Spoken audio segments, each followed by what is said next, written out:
Cette guerre n'est pas limitée au territoire malheureux de notre pays. Cette guerre n'est pas tranchée par la bataille de France. Cette guerre est une guerre mondiale. Toutes les fautes, tous les retards, toutes les souffrances n'empêchent pas qu'il y a dans l'univers tous les moyens nécessaires pour écraser un jour nos ennemis. Foudroyés aujourd'hui par la force mécanique, nous pourrons vaincre dans l'avenir par une force mécanique supérieure. Le destin du monde est là. Moi, général de Gaulle, actuellement à Londres, j'invite les officiers... Tous les militaires français des armées de terre, de mer et de l'air.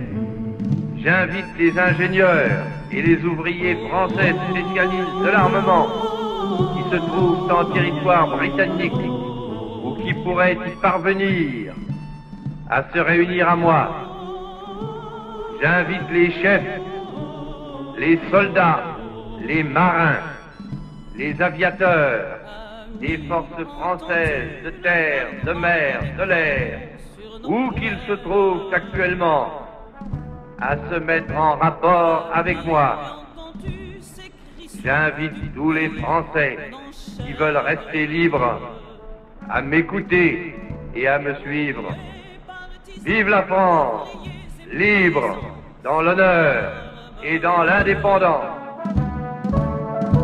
Ce soir, l'ennemi connaîtra le prix du sang et des larmes. Montez de la mine, descendez des collines, camarades. La flamme de la résistance française ne doit pas s'éteindre et ne s'éteindra pas. C'est par ces mots que le général de Gaulle conclut son appel du 18 juin 1940 depuis un studio de la BBC à Londres. Des mots qui redonnèrent de l'espoir et du courage à tous ceux qui souffraient de l'humiliation et de la capitulation face à l'ennemi. Des mots qui vinrent fédérer tous ceux qui ne pouvaient se résoudre à la défaite et à la barbarie. Des mots qui donnèrent l'obscur pressentiment de participer à un événement exceptionnel. En cette journée nationale commémorative, rappelons-nous la force du message du général de Gaulle. Je souhaiterais qu'on fasse l'honneur à deux personnes. Alors, je pense que Bruno Méret.